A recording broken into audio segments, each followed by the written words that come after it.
জি sir. হ্যাঁ, এটা আপনি কোথায় সরবরাহ করতেন এই দুধ?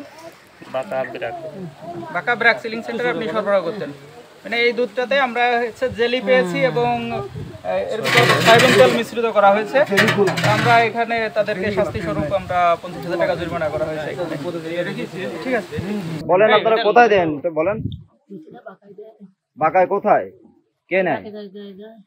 ব্রাকে। বাঁকা কি ব্রাক চিলিং সেন্টারে দেন? লোকটা প্রত্যেকটা মিথ্যা বলছেন, আপনি প্রত্যেকটা কথা মিথ্যা বলছেন। খুব খারাপ এগুলো ভালো নিয়ে নেই।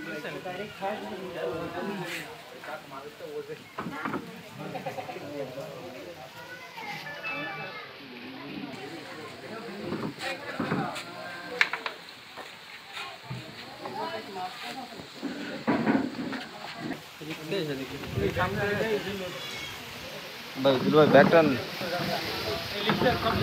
জি স্যার।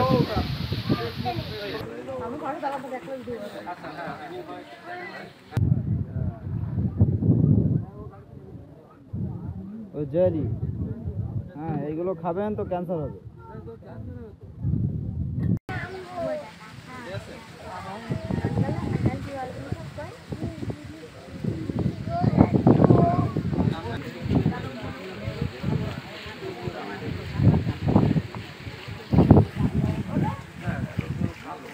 এবার একটা ইয়ে ফেলেন নাকি?